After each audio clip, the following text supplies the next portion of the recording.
உடல் உறுப்புகளால் மட்டுமே அல்லாஹ்விற்கு அடிபணிவது அல்ல, மாறாக உள்ளத்தை அல்லாஹ்விற்கு அடிபணிய வைக்கணும்.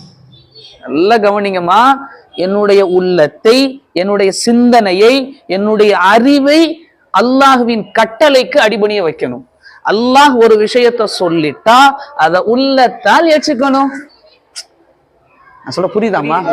அல்லாஹுவோ அல்லாஹுவின் தூதர் ஹஸரத் ரசூலுல்லாஹி ஸல்லல்லாஹு அலைஹி வஸல்லம் ஒரு விஷயத்தை சொல்லிட்டாங்க, ஒரு முடிவு சொல்லிட்டாங்கன்னா அதை என் உள்ளத்தை அடிபணிய வச்சிடணும்.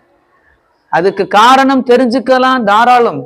அல்லாஹ் ஏன் இப்படி சொல்லியிருக்கிறான், அதுல என்ன காரணம், அதை நீங்க ஆய்வு செய்யுங்க. நான் அடிக்கடி உங்களுக்கு சொல்றேன் இல்லையா, குர்ஆனை ஆய்வு செய்யுங்க, நல்லா நீங்க ஆராய்ச்சி பண்ணுங்க. கண்டிப்பா பண்ணணும், நிச்சயமா தெரிஞ்சுக்கணும். ஆனால் எனக்கு தெரிஞ்சாதான் நான் இதை ஏத்துக்குவேன், எனக்கு இந்த காரணம் புரிஞ்சாதான் நான் ஏத்துக்குவேன் கூட.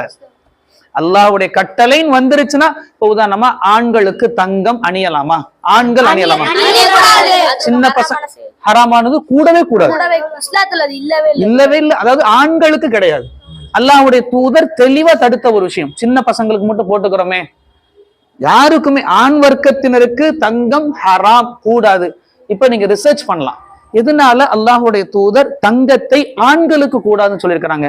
அல்லாஹ் நாடி சில விளக்கங்கள் உங்களுக்கு கிடைக்கலாம், சில காரணங்கள் உங்களுக்கு புரியலாம். ஆனா அந்த காரணம் எனக்கு புரிஞ்சாதான் இந்த தடையை நான் ஏத்துக்குவேன்னு சொல்லக்கூடாது. சொல்ல புரியுதா? அந்த காரணம் தெரிஞ்சாதான், அது என் அறிவுக்கு விளங்குனாதான் நான் இதை ஏத்துக்குவேன், அப்படி போயிடக்கூடாது. அல்லாஹ்வுடைய தூதர் தடுத்தாங்கன்னா தடுத்ததுதான் சரி. அப்புறம் நீ ரிசர்ச் பண்ற, அதை நான் தெரிஞ்சுக்கிறதுக்காக பண்றேன், அதை நான் மத்தவங்களுக்கு விளக்குறதுக்காக பண்றேனே தவிர நான் சந்தேகப்பட்டு பண்ணல. பாப்போம், இது சரியா இருந்தா மட்டும் ஏத்துக்குவோம். அஸ்தக்ஃபிருல்லாஹ். புரிஞ்சா? அப்படியானால் அல்லாஹ்வுடைய உத்தரவோ அல்லாஹ்வுடைய தூதருடைய கட்டளையோ வந்தால் அதை நம்ம என்ன செய்யணும்? ஃபர்ஸ்ட்